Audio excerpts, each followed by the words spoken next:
Assalamualaikum warahmatullahi wabarakatuh.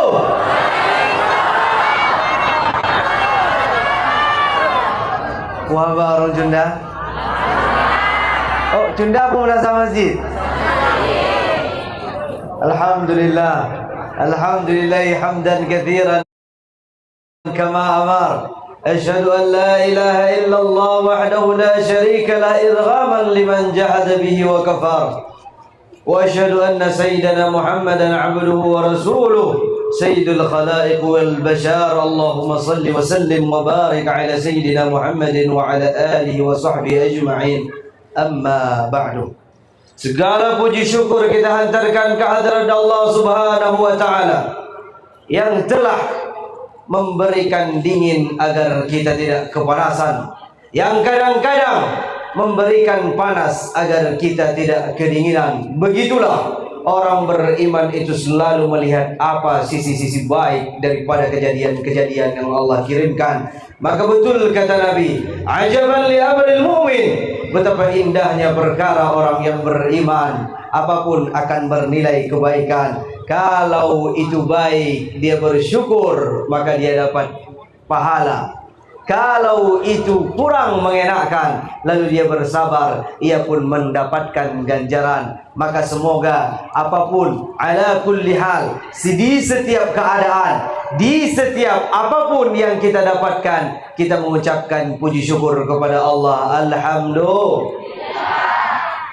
Salawat berangkaikan salam sama-sama kita kirimkan, kita doakan senantiasa tercurahkan kepada baginda Nabi besar Muhammad sallallahu alaihi wasallam, juga kepada keluarga dan para sahabat beliau yang sama-sama kita muliakan, para tokoh, para masyayikh, para guru, para asatidz, semuanya para guru yang sudah ikut berhadir pada tempat yang mulia dan penuh berkah ini. Kita doakan para guru kita dipanjangkan umurnya oleh Allah, amin. Diberikan keringanan dalam langkah dakwah, amin. Selalu menyempatkan waktu untuk terus mengajar dan mengarahkan kita semua, amin. Kemudian kepada para tokoh, para pejabat, tokoh masyarakat, Bapak kecil yang ikut berhadir. Saya tidak bisa menyebutkan satu persatu karena tidak mengenal tokoh, tapi insya Allah tidak pun kita tokohkan, jika mereka terus berkhidmat di jalan Tuhan, insya Allah akan Allah tokohkan, amin. Kepada segenap yang telah berhadir, Bapak Ibu jamaah, tanpa ada Bapak Ibu,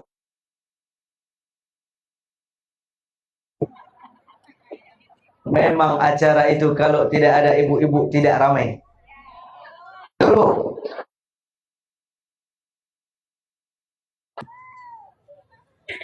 Bapak Ibu yang dimuliakan oleh Allah,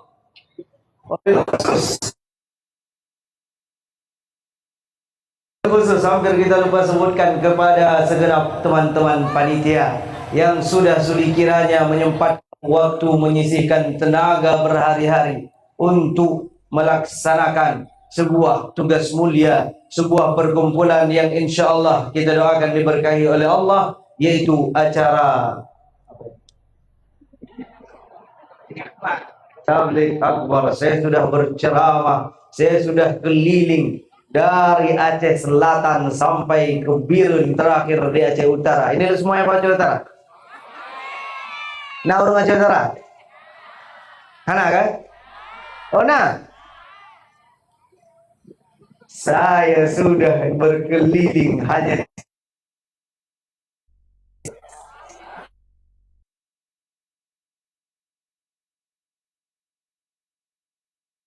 bahkan video-video ajakan dakwahnya di sini juga yang paling viral. Lebu tepuk tangan lu. Nah kalau nah kalau video timban panitia masjid ini. Masya Allah. Ada yang kenal? Ayo.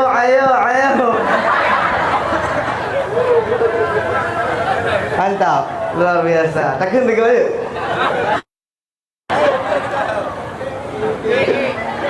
Masya Allah, tabarakallah. Pandang baik.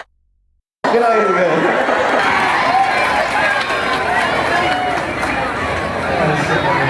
Inilah dalang di balik video viral ini.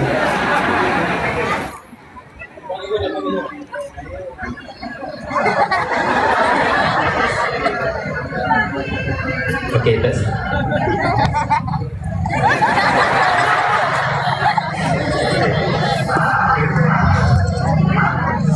Ayo, ayo, ayo. Datang. Ba'da wahdinku nabawi, dengku habibi. Singah malam Jumat.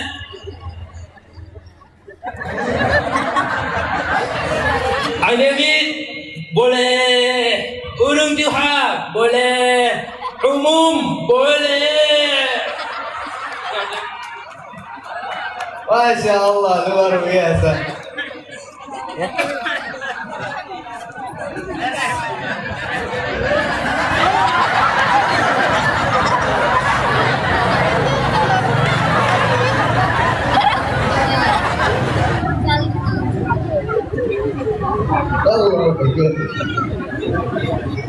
Saat anak muda di kota-kota yang lain susah untuk diajak ke tempat kajian, tapi disinilah anak mudanya justru menjadi penyelenggara panitia kajian. Luar biasa.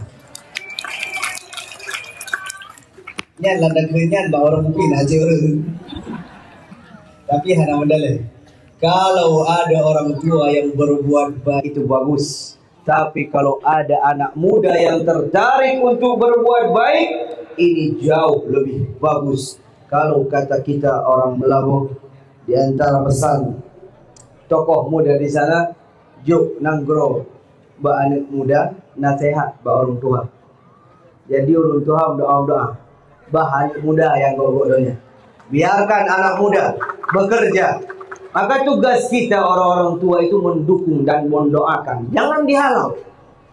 Kalau dia butuh doa, doakan. Kalau dia butuh bantuan, bisa bantu-bantu. Kalau dia butuh dukungan, sokongan, dukung, sokong. Karena anak muda ini kalau sedang panas-panasnya, begitu disiram, dia dingin, dia layu, dia lembek. Maka kalau ada semangat anak muda jangan dibatahkan. Nyata pujo ini, di samping nibaknya anak muda ini butuh untuk dibimbing.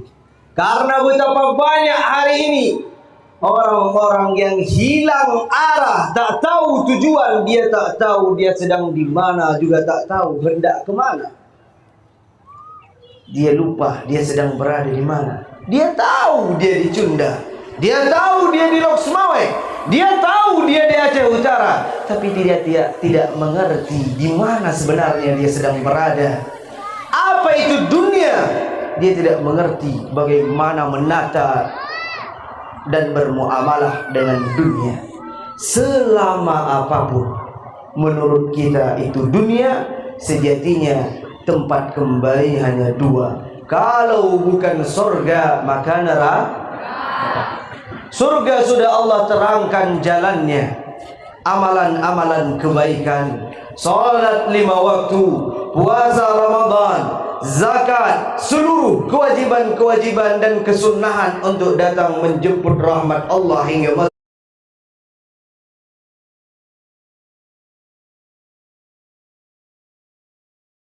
ke dalam kemaksiatan, kebohongan, ketidakadilan, dosa, semuanya akan berujung pada murka Allah dan berujung ke dalam neraka. Semuanya sudah dijelaskan. Maka tergantung kita ingin masuk ke dalam ke bagian yang mana, ahli surga atau ahli neraka. Namun jika melihat antusias masyarakat yang hadir pada malam yang berbahagia ini, kita doakan senantiasa semuanya masuk surga. Amin. Bapak Ibu jemaah hadirin yang dimuliakan oleh Allah Subhanahu wa taala. Lalu bagaimana kita memandang dunia? Dunia yang selama ini kita mati-matian untuk mencarinya. Dunia yang selama ini siang malam pagi petang kita berlelah-lelah karenanya.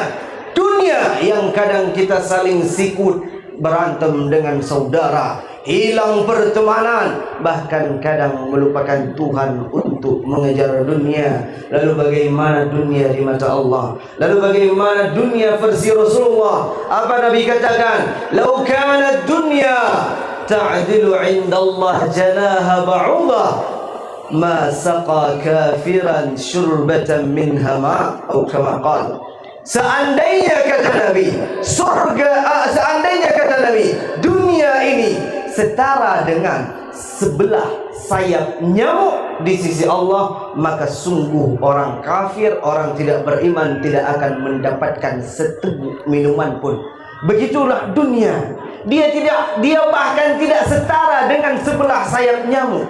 Lalu sebelah sayap nyamuk bagian mana yang membuat kita terlalu jatuh cinta? Lalu sayap nyamuk yang mana yang membuat kita tergila-gila hingga melupakan perintah Allah, hingga melupakan ajakan sholat, hingga melupakan ajakan ibadah? Dunia. Betapa banyak orang kehilangan esensinya karena mengejar dunia. Maka Nabi katakan, ad-dunya sijnul mu'min wa jannatul kafir. Dunia ini, tempat kita berada ini adalah sijnul mu'min, penjaranya orang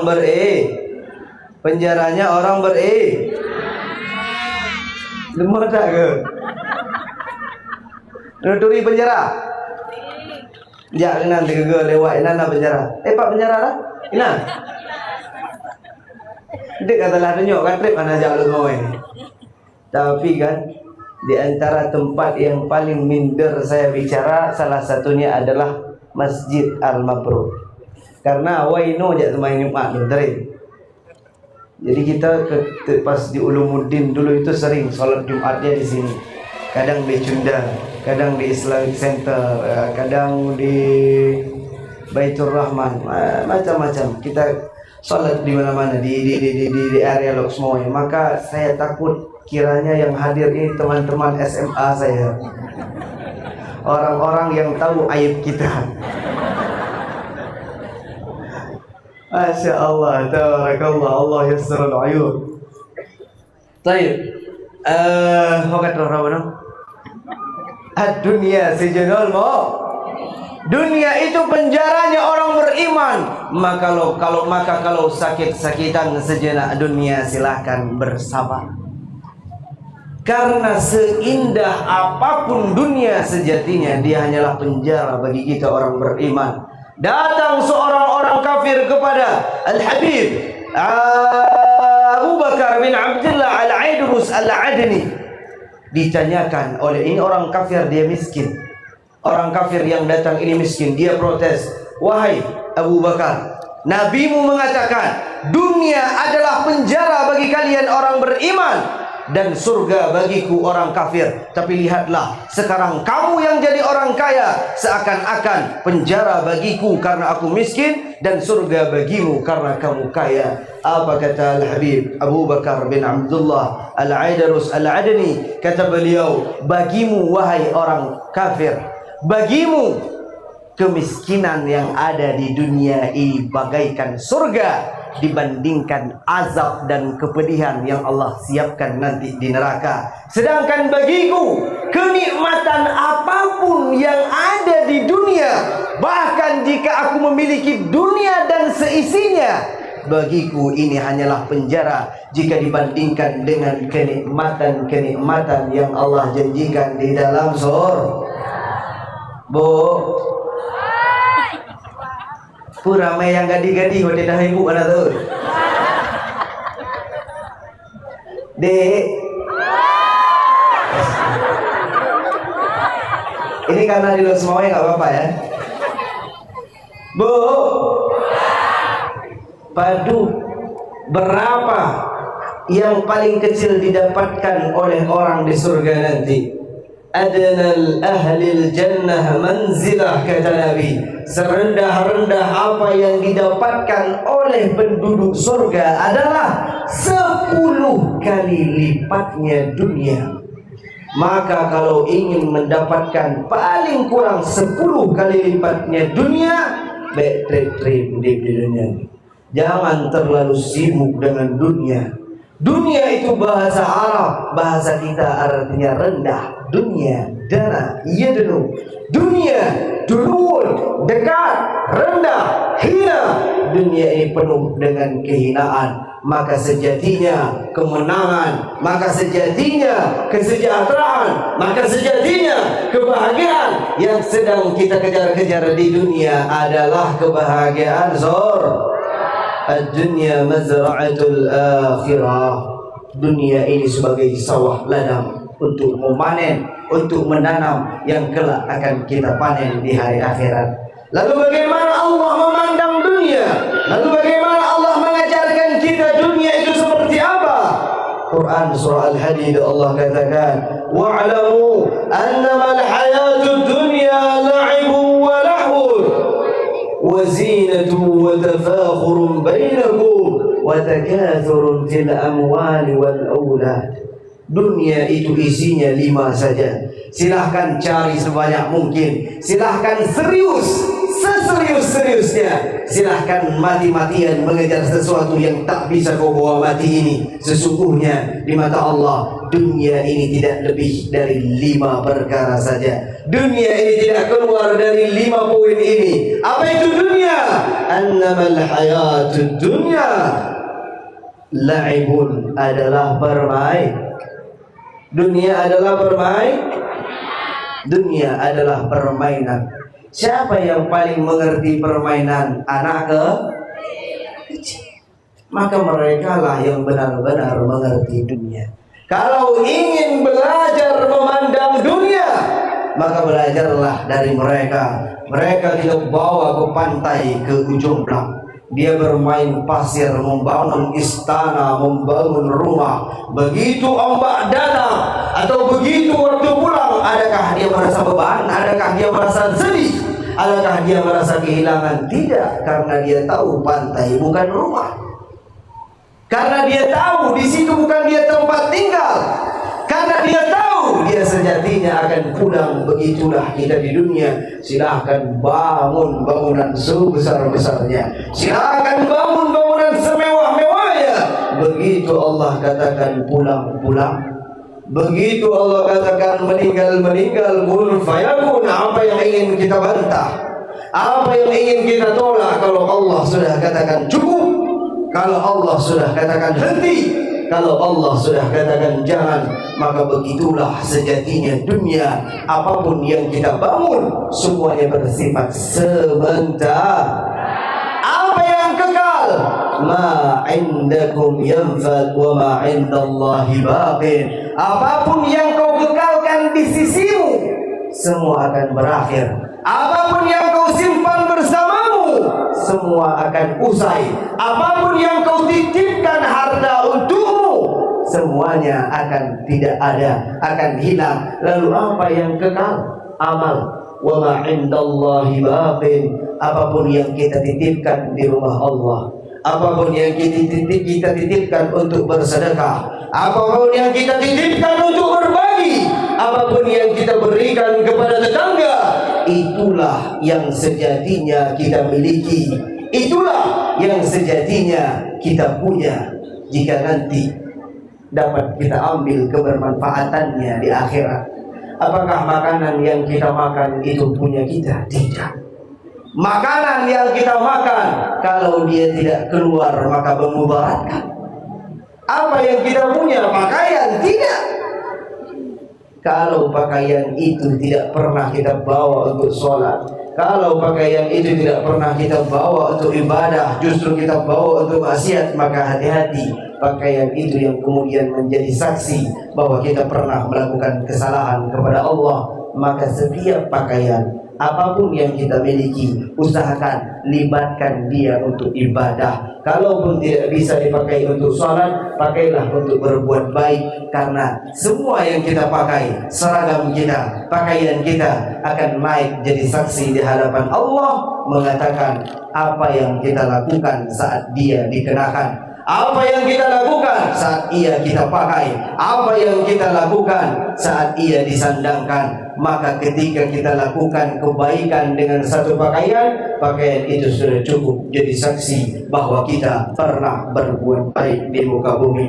Sahabat Habibi. Nyanyi lumah-lumah tapi boleh. Kedua, katrik orang nonton aksi ya. Sahabat Habibi. Masya Allah. Nyamankan dawa lah ya. Wa'alamu anna wal hayatud dunya la'ibun. Dunia adalah bermain. Yang kedua, dunia adalah lahun, kesia-siaan. Dunia adalah hal yang sia-sia, yang kadang membuat kita lupa akan tujuan, yang kadang membuat kita lupa akan makna apa yang sebenarnya dicari oleh hati. Maka siapa orang yang menang itu? Qad aflahal mu'minun ila anqal alladzina hum 'anil lagwi mu'ridun. Orang-orang yang menghindari perkara-perkara yang sia-sia. Min husni islamil mar'i tarkuhu ma la ya'ni. Tanda Islam kita itu bagus bagaimana? Tanda agama itu melekat dalam diri kita bagaimana? Tanda bahwa agama itu mengalir dalam darah kita bagaimana?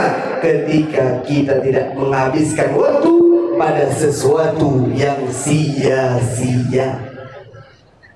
Main HP dari pagi sampai petang, game online dari maghrib sampai subuh hari, gantian. Jam tidurnya bukan lagi malam tapi pagi.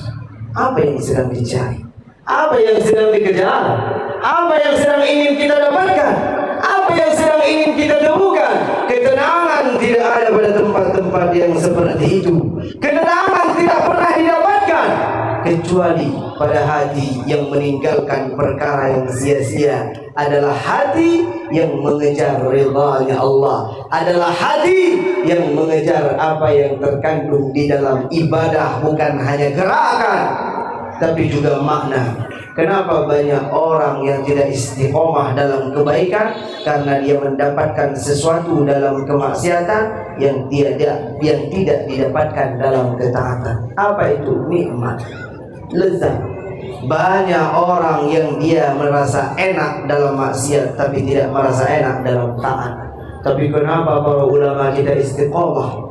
Kenapa para guru-guru kita, orang-orang soleh istiqomah ke masjid? Ada kelezatan yang dia dapatkan di dalam taat. Maka hari ini kita berdoa, satu doa yang diajarkan oleh Rasulullah dalam satu riwayat, Allahumma rzuqna lazzata ta'atik wa harimna lazzata ma'asiyatik. Ya Allah, berikanlah kami anugerah untuk merasakan nikmat dalam taat, dan jauhkan kami, haramkan kami untuk merasakan nikmat dalam maksiat. Amin Allahumma amin.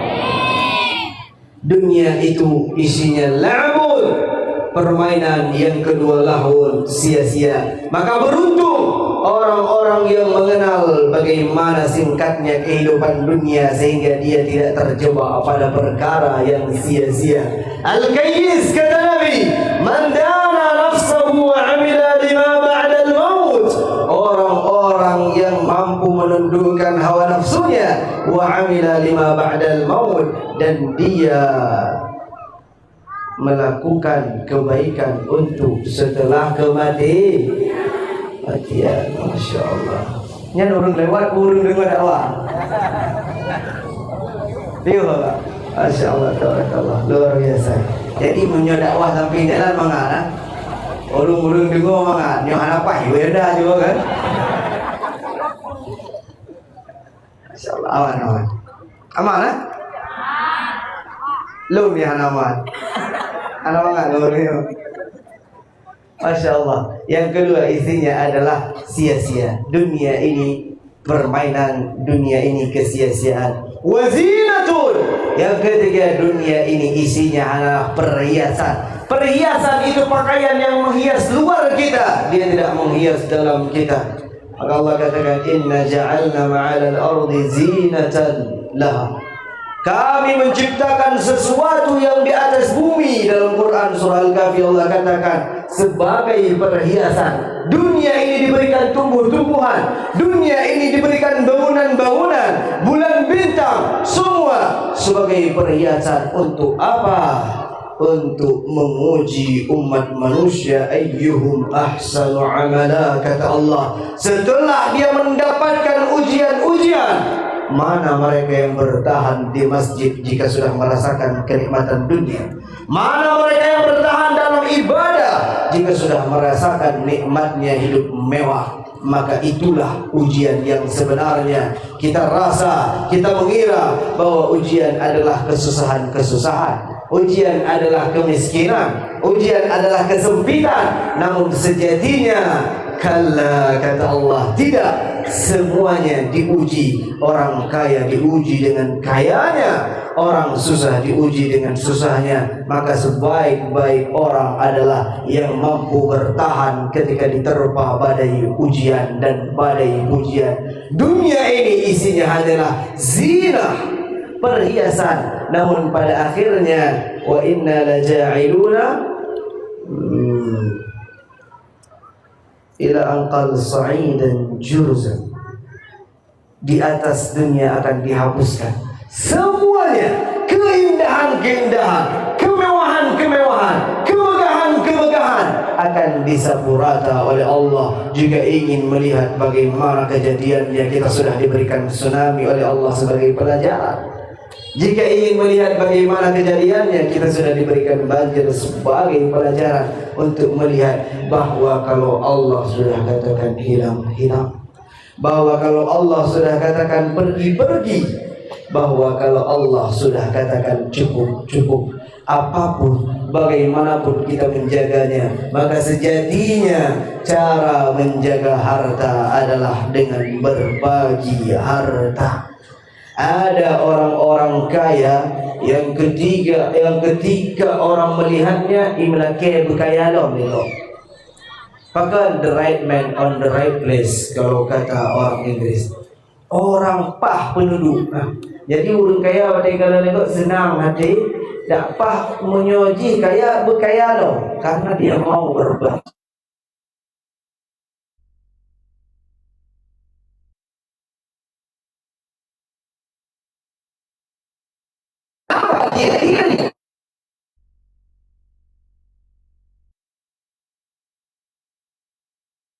Sombong, karena sejatinya orang kaya itu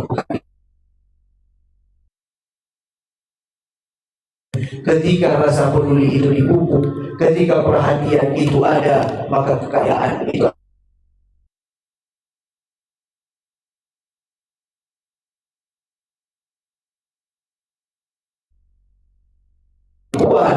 Dzalikan alladzi yad'ul yatim, dia punya kemampuan tapi dia tinggalkan anak yatim. Wa la yahuddu 'ala ta'amil miskin, dia punya kekayaan tapi dia tinggalkan fakir miskin. Sesungguhnya pada harta yang kita miliki ada hak-hak tetangga yang harus kita penuhi. Pada harta yang kita punya ada hak mereka, orang-orang yang mungkin sedikit tidak berpunya. Dulu pada zaman Khalifah Umar bin Khattab, ada seorang pencuri. Dia mencuri rumah orang kaya. Orang kaya mengadu kepada Sayyidina Umar, wahai Amirul Mukminin Umar bin Khattab, rumahku kecurian, rumahku kemasukan pencuri. Apakah engkau mengenal pencurinya? Kata Sayyidina Umar, ya saya kenal, dia tetangga saya. Datangkan dia. Kenapa kau mencuri? Apa yang kau ambil? Wahai Amirul Mukminin, sudah 3 hari bayi saya tidak minum susu, sudah 3 hari bayi saya tidak makan, sedangkan istri saya tidak mengeluarkan air susu karena dia tidak memakan minum apapun.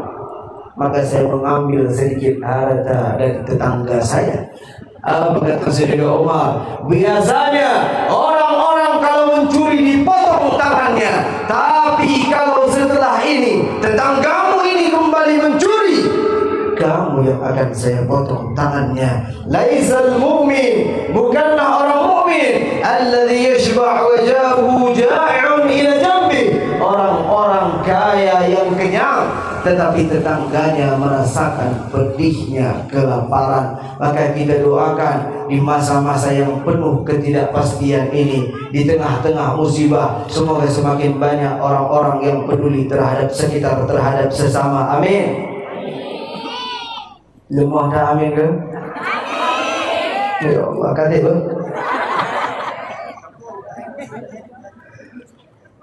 Kaji nyo biasa kabeh nyo coba dipikan nambah gitu. Masya Allah, tabarakallah. Sahabat Habibi, kita selesaikan ayatnya. Wa'lamu annamal hayatud dunya la'ibun wa lahwun wa zinatun wa tafakhurun bainakum. Dunia ini adalah tempat kalian saling berbangga-bangga. Orang kaya itu setelah dia punya segalanya ternyata tidak cukup. Dia ingin diakui kekayaannya, dia ingin diakui hartanya, dia ingin diakui, diceritakan banyak pendapatannya, hingga yang ia cari bukan lagi rezeki tapi validasi. Yang dia cari bukan lagi kecukupan tapi kelebihan. Orang kalau sudah melewati fase cukup dan mencari yang lebih-lebih, maka sejatinya tidak akan pernah ada yang membuat dia cukup. Apa kata Allah dalam hadis qudsi? Sesungguhnya Bani Adam, anak cucu Adam, seandainya dia memiliki satu lembah atau satu gunung isinya emas semua, dan dia punya itu satu orang, jatah tidur satu lembah isinya emas semua, maka dalam hatinya terbesit, seandainya saya punya dua. Dan kalaupun dia diberikan dua lembah yang isinya emas semua, maka dalam hatinya berbisik, seandainya saya punya tiga. Hingga pada akhir hadis qudsi Allah katakan, la yamla'u jawfu ibni Adam illa turab. Tidak ada yang bisa menyumpal perut, tidak akan ada yang bisa memenuhi perut anak cucu Adam kecuali tanah, yaitu kematian. Selama dia hidup, dia terus mencari bahkan apa yang tidak dia butuhkan. Dia terus mencari bahkan apa yang sejatinya sudah ia dapatkan. Maka orang miskin itu siapa? Kata Imam Abdullah bin Alwi al-Haddad, orang kaya itu yang merasa cukup. Al-faqru khawful faqri. Orang miskin adalah orang-orang yang takut Siapa yang takut miskin? Orang kaya. Orang miskin sudah pengalaman hidup miskin, tidak takut miskin. Tapi orang kaya dia takut miskin. Maka kalau ada orang yang miskin tidak takut miskin, itulah orang kaya yang pura-pura kaya, tapi itulah orang kaya yang sebenarnya. Kaifa akhaful faqra wa ana 'abdul ghani. Bagaimana bisa saya takut miskin sedangkan saya hamba yang maha kaya? Dalam hidup ini ada dua hal saja Bapak Ibu, kata Imam Ja'far As-Shadiq. Ada hal-hal yang Allah inginkan untukmu, ada hal-hal yang Allah inginkan darimu. Apa yang Allah inginkan untukmu? Rezeki. Kamu tidak diminta pertanggungjawaban. La nas'aluka rizqan, kami tidak memintamu rezeki. Wa nahnu narzuquka, kami yang memberikanmu rezeki. Ini adalah hal-hal yang Allah inginkan untukmu, rezeki. Apa yang Allah inginkan darimu? Salat, ibadahmu.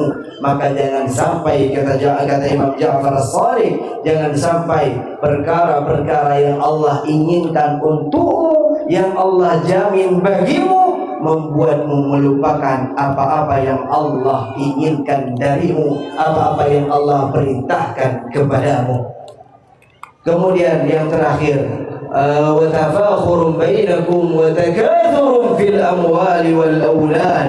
Dan dunia itu isinya ingin saling berbanyak-banyak. Pertama dalam harta, kedua dalam keturunan. Alhaakumut takatsur, kata Allah. Apa yang membuat kalian hancur? Apa yang membuat kalian binasa?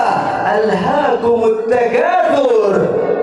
Yang membuat dan yang binasa adalah at-takatsur, saling memperbanyak. Yatatawaluna fil bunyan, mereka saling meninggi-ninggikan dalam bangunan bukan karena dia butuh, tapi karena ingin dikatakan bahwa dialah yang sesungguhnya berpunya, bahwa dialah yang sesungguhnya punya kuasa, bahwa dialah yang sesungguhnya punya harta. Alhaakumut takatsur, kehancuran itu bukan pada memiliki harta, tapi pada kegilaan terhadap harta. Kehancuran itu bukan pada memiliki dunia, tapi pada kecintaan terhadap dunia. Orang yang tidak memiliki dunia pun bisa hancur jika ia mencintai dunia. Namun orang yang bahkan memiliki dunia pun bisa soleh jika dia tidak terpengaruh cinta akan dunia. Maka dikatakan dalam satu riwayat, ada yang mengatakan ini hadis hubbud dunya ra'su kulli khati'ah. Cinta dunia adalah pangkal daripada segala kerusakan. Karena setelah cinta dunia hilang ingat kematian, karena setelah cinta dunia hilang ingat kepada akhirat. Maka momen-momen seperti inilah yang kita harapkan untuk mengingatkan kita kepada akhirat. Saya tidak ingin yang hadir kajian itu puluhan ribu, saya tidak ingin yang hadir kajian itu ratusan ribu. La yahdiyallahu bika rajulan wahidan khairul laka min humurin na'am.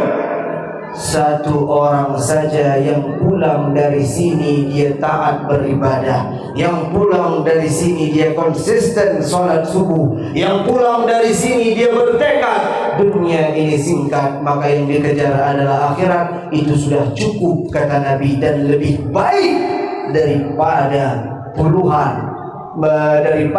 puluhan unta merah, unta yang sangat mahal harganya. Maka yang kita harapkan bukan kata-kata tapi makna, yang kita harapkan bukan perkataan tapi amalan. Semoga sepulangnya kita dari sini kita dapat melihat bagaimana sejatinya dunia. Jika Allah lanjutkan, kaghaithin a'jabal kuffara nabatuhu, dunia ini seperti siraman air hujan yang menghidupkan tumbuhan, yang membuat para petani al-kuffar, kalau diartikan secara harfiah adalah orang-orang kafir. Para mufassir mengatakan petani, yang membuat petani itu terlena melihat tumbuhan yang disirami hujan. Thumma yahiju, kemudian tumbuhan itu mengering, fatarahu musfarran, lalu tumbuhan itu menguning sampai dia menjadi hutama, dia hilang. Begitulah dunia, dia indah, namun lama-kelamaan dia mengering, setelah mengering dia menguning, setelah menguning dia hilang, dia hampa. Apa yang kita bawa pulang adalah kenangan amalan kebaikan seperti hadirnya kita di tempat-tempat baik. Maka kita doakan semoga pertemuan kita di sini berakhir dengan pertemuan di surganya nanti. Amin amin ya rabbal. Lebih dan kurang saya mohon maaf. Hanya sekian yang dapat saya sampaikan. Terima kasih atas segala perhatian, karena sejatinya datangnya saya ke sini hanya untuk mengucapkan terima kasih kepada seluruh yang selama ini mendoakan. InsyaAllah di lain waktu kita bertemu, di lain kesempatan kita bertatap-tatapan. Wallahu muwaffiq ila aqwamit thariq. Assalamualaikum warahmatullahi wabarakatuh. Assalamualaikum warahmatullahi wabarakatuh. Luar biasa tepuk tangan yang berikan kepada guru kita bersama Buah Habibie. Kiranya jamaah hadirin hadirat yang dimuliakan Allah, tidak terasa kita sudah sampai di penghujung waktu. Satu kesimpulan kiranya guru Habibie Nawawi sebagaimana sebuah kita close apa mau masih nonton guys. Madunia fiha ila mata'ul ghurur wal akhiratu khairum wa abqa. Sesungguhnya dunia ini hanya kesenangan yang menipu, dan sesungguhnya akhirat adalah lebih baik dan kekal. Mudah-mudahan apa yang guru kita bersama sampaikan bisa menjadi catatan dan ingatan bagi kita semua. Semoga menjadi amal kebaikan bagi beliau dan kita yang sudah hadir pada saat ini. Sedikit tambahan, ini dari tadi ada yang satsut ini ya. Iya, lama-lama kalau dilihat Tuku Habibie ganteng memang. Ya, cocok ya, cocok. Pak kecil, bertapua menasang masjid Pak kecil. Ya, sepakat. Tapua Tuku Habibie menasang masjid, ha? Cocok, insyaallah. Amin ya rabbal alamin. Baik hadirin yang dimuliakan Allah, kami akhiri terima kasih atas segala perhatian. Mohon maaf atas segala kekurangan. Sampai bertemu di lain kesempatan. Billahi taufik wal hidayah. Subuh di Masjid Wassalamualaikum warahmatullahi wabarakatuh. Selanjutnya kita akan berdoa bersama. Jangan beranjak dulu untuk keberkahan. Ini kita close aja apa ya guys? Mau masih nonton. Udah beres nih.